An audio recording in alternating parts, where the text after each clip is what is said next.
नमस्कार मित्रांनो, आमच्या चॅनलवर नवीन असाल तर चॅनलला नक्की सबस्क्राईब करा. म्हणजे तुम्हाला मालिकेचे नवनवीन एपिसोड सर्वात अगोदर पाहायला मिळतील. तर तुला शिकवीन चांगलाच धडा या मालिकेमध्ये काय घडलं. तर सर्व लग्नाचा गोंधळ चालू असतो. तर अक्षरा बोलते की पोलिसांना बोलवा आणि या बाईला आतमध्ये टाका.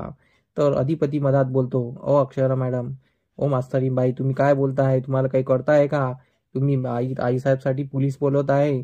गप्प बसाव तुम्ही, शांत बसा. तर अक्षरा बोलते, अधिपती तुम्ही का समजून घेत नाही आहे? तुम्ही का असं बोलता आहे? तर तिला काही समजत नाही. ती अक्षरा परत भुवनेश्वरीचे गुणगान दाखवत असते. अधिपती काही ऐकून घेत नाही. अधिपती बोलतो, तुम्ही गप्प बसा हो.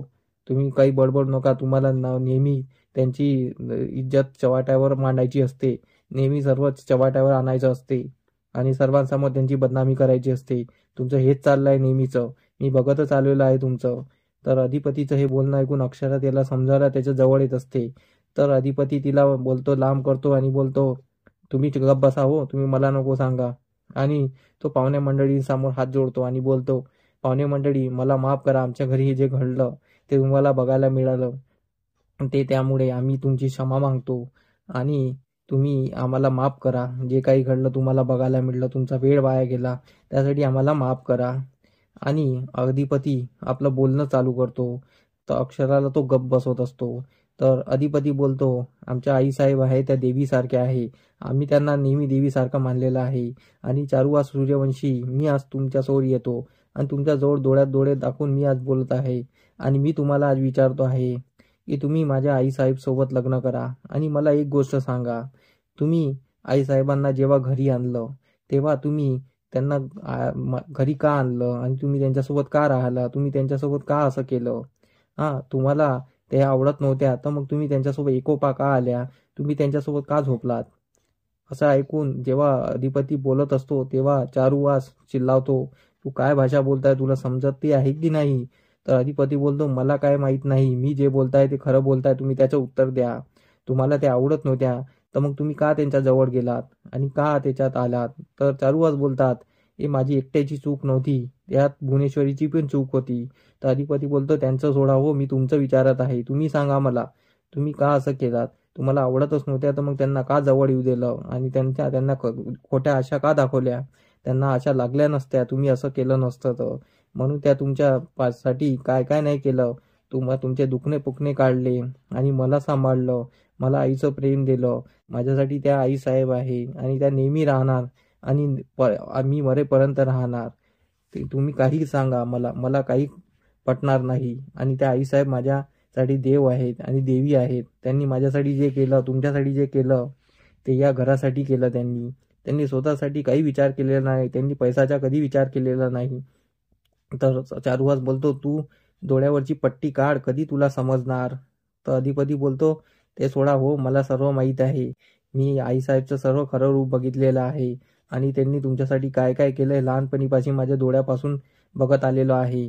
लहानपणी मी लहान होतो म्हणून मी काही बोलू शकलो नाही, पण आता मी मोठा आहे आणि आता मला सर्व समजते आहे काय बोलायचं काय नाही. म्हणून मी तुम्हाला विचारतो आहे, तुम्ही त्यांच्यासोबत लग्न करणार आहात की नाही? त्यांची थोडीशी छोटीशी इच्छा आहे हो, ते छोटीशी इच्छा तर पूर्ण करा. त्यांना तुमच्यासोबत लग्न करायचं आहे आणि 4 मणी गळ्यात बांधायचे आहे, ते तरी तुम्ही पूर्ण करा. तेव्हाच तर त्यांना बरं वाटेल. मी आजपर्यंत तुम्हाला बापाचा कधी दर्जा दिलेला नाही, त्याचमुळे दिलेला नाही. पण आज मी तुम्हाला एक मागतो आहे, एक पोरग बापाला मागतो आहे, त्याची इच्छा पूर्ण करा. आणि त्याला मी तुम्हाला तुमच्यासमोर हात पसरवतो आणि भीक मागतो, मला आईसाहेब सोबत लग्न करा. एक छोटीशी इच्छा पूर्ण करा हो. मी आजपर्यंत तुम्हाला काही मागितलं नाही, पण ही इच्छा तरी पूर्ण करा. चारुवास बोलतो, पण? तर अधिपती बोलतो, पण काही नाही, तुम्ही फक्त एवढं करा. मग अधिपती अक्षराला बोलतो, अक्षरा मॅडम, मास्तरी बाई, तुम्ही तरी सांगा हो यांना. तुम्ही सांगितलं तरी ऐकेल आणि ते लग्न करतील आणि विषय संपून जाईल. तर इकडे भुवनेश्वरी मनातल्या मनात खुश होत असते की आता अधिपतीने सांगितल्यानुसार आता चारुवास म्हणजेच हे आता काही मागे वळणार नाही. आता हे माझ्याशी लग्न करणार. ती मनातल्या मनात खुश होत असते. तर इकडे अधिपती त्याला विनवण्या करत असतो आणि बोलतो, तुम्ही पटसे सांगा, तुम्ही लग्न करणार आहे की नाही? तर मग त्यानंतर चारुवास त्याच्यावर बोलतात, तुला ऐकायचं आहे ना? तर ऐक, मी आता तुला शेवटचं सांगतो आहे. आणि कान खोलून ऐक. मी या बाईशी कधी लग्न करणार नाही, ना जन्मात लग्न करणार. मी मेलो तरी चालेल. मी या बाईला कधी जवळ आणणार नाही. या बाईसाठी तू तू तुझ्या डोळ्यात पट्टी बांधली असेल, मी बांधणार नाही. समजलं ना? आणि बस हे ऐकल्यानंतर अधिपती आणि भुवनेश्वरचा चेहरा उतरून जातो आणि अक्षराला खुशी वाटत असते आणि भुवनेश्वरचा प्लॅन फेल पडतो.